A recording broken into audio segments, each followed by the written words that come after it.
오늘도 말씀과 기도로 이 자리에 오신 분들을 환영합니다. 고린도전서 3장 10절로부터 23절 말씀. 그리스도의 터 위에 세워지는 교회. 지금부터 본문을 읽겠습니다.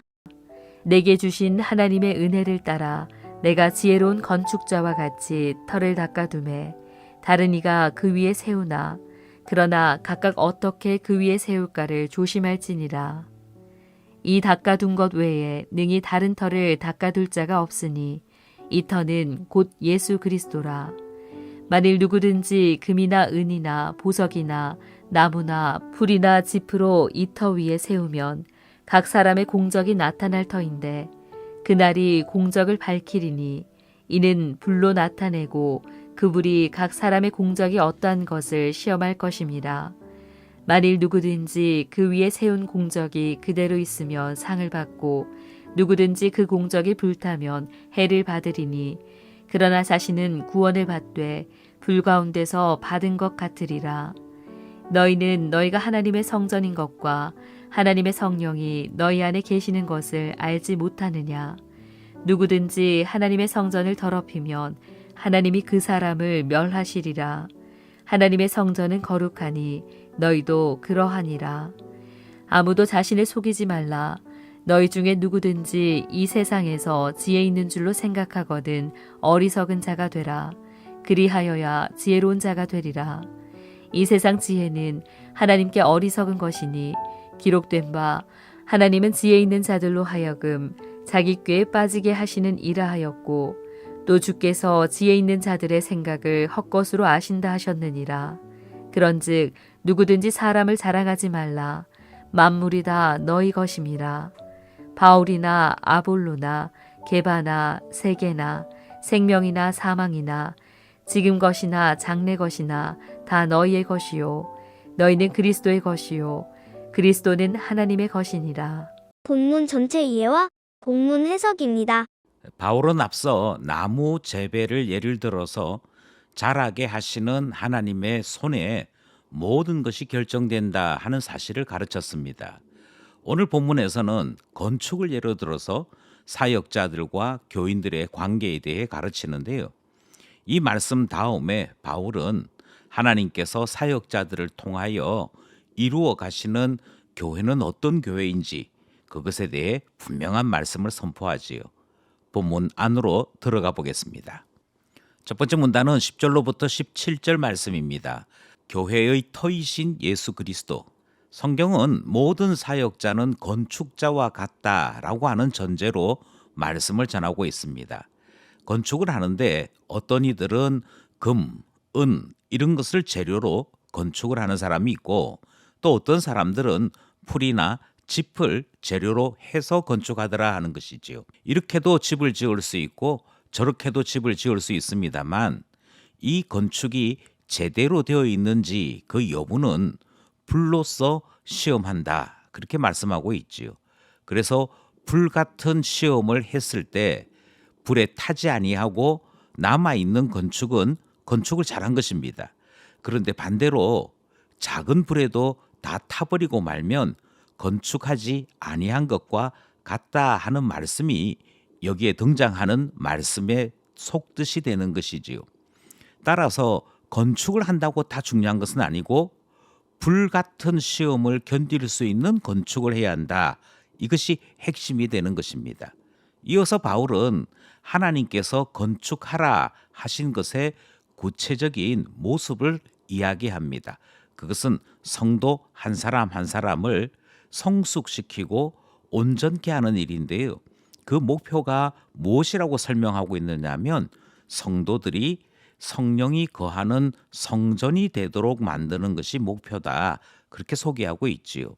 이 일에 대해서는 성도 본인도 확신해야 되고 이 일을 감당하고 있는 사역자들도 확신해야 한다. 이렇게 말씀하고 있습니다. 너희가 성령이 거하시는 성전인 것을 알지 못하느냐? 매우 강하게 질문하고 있기 때문입니다. 결국 건축하는 자나 또 성도 개개인이 하나님의 밭이요 성령이 거하시는 성전으로 지어져 가야 할 것을 분명하게 인식해야 한다. 이 말을 다르게 얘기하면 거룩한 하나님의 사람으로 부름받았음을 말씀하시는 첫 번째 문단 말씀 살펴보았습니다. 둘째 문단은 18절로부터 23절입니다. 사람을 자랑하지 말라. 바울은 계속해서 성도의 정체성에 대해 말씀을 이어가고 있습니다. 그 당시에 고린도 교회의 교인들이 사역자를 앞세워서 분열했지요. 그러니까 나는 바울파다, 나는 아볼로파다, 나는 게바파다, 나는 그리스도파다, 이렇게 각각의 사역자들을 중심으로 해서 분열했습니다. 우리는 어제 본문에서 그 사역자들 간에는 분열이 없다 하는 것을 살펴보았고요. 오히려 바울이 심었고 아볼로는 물 주고 이와 같은 모습을 소개하면서 모든 사역자들은 팀 사역 중에 있고 서로 연대되어 있음을 나타내고 가르쳐 주었더랬습니다. 그러니까 사역자들과는 아무 상관없이 사역자들의 이름만 더럽히는 분열들이 있었더라 하는 사실을 우리는 확인할 수 있었던 것입니다. 이렇게 교회 안에서는 사역자들의 이름을 내세워 분열했고, 그리고 이들의 사회생활에서는 그 당시에 지혜자, 그러니까 우리식으로 얘기하면 변론자들을 앞세워서 분열하는 그런 모습들이 나타났더라 하는 것이지요. 왜 이렇게 되느냐 하면 이 모든 것들이 다 자기 자신은 내세울 만하지 못하고 내세울 만한 사역자나 지혜자들을 앞세워 자기 자신을 돋보이게 하려고 하는 열등감의 모습이 여기에 나타나는 것이지요. 그런데 하나님께서는 소위 그들이 지혜자라고 인정했던 모든 사람들, 그들에게 권위를 주었던 그 세상 모든 사람들에 대해 인정하지 않으신다 하는 말씀을 전하고 있습니다. 그들을 인정하는 것이 아니라 하나님은 오히려 성도 한 사람 한 사람을 더 귀하게 생각하시고 여기시는 것이지요. 그래서 바울을 붙이시고 아볼로를 붙여서 이 세상 그 어디에도 없는 가장 소중한 존재로 만드는 일을 하시더라. 그 이야기가 둘째 문단에 등장하는 이야기입니다. 그러니 세상 자랑거리 동원할 필요 없습니다.